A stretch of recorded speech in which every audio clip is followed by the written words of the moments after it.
Այս վիդեոյում պարզելու ենք, թե ինչքանով ես վստահում մարդկանց ու շրջապատող աշխարհի հետ ինչ հարաբերություններ ունես, ու դա անելու ենք մի հատ հարցի միջոցով։ Պատկերացրու, կա երկու հատ կոճակ, մեկը կապույտ, մեկը կարմիր։ Լինելու է գաղտնի քվեարկություն, աշխարհի սաղ մարդիկ մեկն ու մեկին սեղմելու են։ Եթե կեսից ավելին կապույտ սեղմի, սաղ փրկվում են։ Եթե կեսից պակասը կապույտ սեղմի, այսինքն մեծամասնությունը կարմիր սեղմի, ողջ են մնում մենակ կարմիր սեղմածները, իսկ կապույտ ընտրածները մեռնում են։ Հիմա հարց. ինչ կընտրես դու այս սիտուացիայում։ Կարմիրը թե կապույտը։ Եթե քեզ adekvat հասուն գիտակից խելացի լավ մարդ ես համարում, ոնց որ տրամաբանական է, որ պետք է ընտրես կապույտը, բայց եթե մեծամասնությունը քո նման չմտածի, դու այդ կապույտ ընտրածները կմեռնեք։ Ես օրինակ այդ սիտուացիայում չգիտեմ ինչ կընտրեի, կենցաղում, որտեղ որ մարդու կյանքի մահվան խնդիր չկա, ես միշտ կարմիրն եմ ընտրում։ Բայց այդ նենց չի, մտածում եմ ճիշտ է, էլի։ Եթե խորը մտածեմ, չեմ կարող ասել, որն է ճիշտ։ Իսկ այս ձևը ընդհանրապես, երբ որ ինչ-որ հարց որոշվում է քվեարկությամբ ու մեծամասնության միջոցով, կոչվում է դեմոկրատիա։ Դեմոկրատիան նույն ժողովրդավարությունն է։ Հին Հունաստանում են այս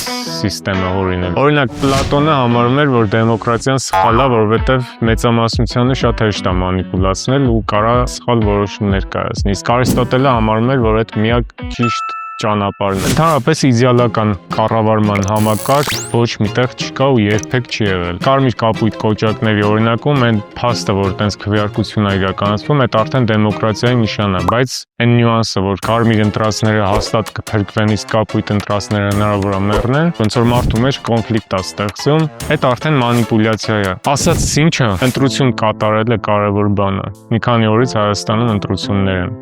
Ընտրելու ենք մարդկանց մի խումբ, ովքեր մոտակա 5 տարում բոլոր որոշումները կայացնելու են մեր անունից։ Ու կարաս նաև չմասնակցես ոչ մի բանի, ոչ մեկ քեզ չի ստիպում։ Գնաս ինչ-որ հեռու տեղ սենց բարձր ամպի վրա նստես ու տենց վերևից նայես ինչա կատարվում, սպասես վերջանա նոր իջնես, բայց էդ էլ է ընտրություն։ Տենց դու ոնց որ թողում ես, որ ուրիշները քո փոխարեն որոշեն, որ երբ որ իջնես ներքև, ինչ միջավայրում ես ապրելու։ Դե համար ավելի լավ է հենց հիմա իջնես, առանց մանիպուլյացիաների տրվելու, սառը գլխով, հանգիստ խղճով ընտրություն կատարես։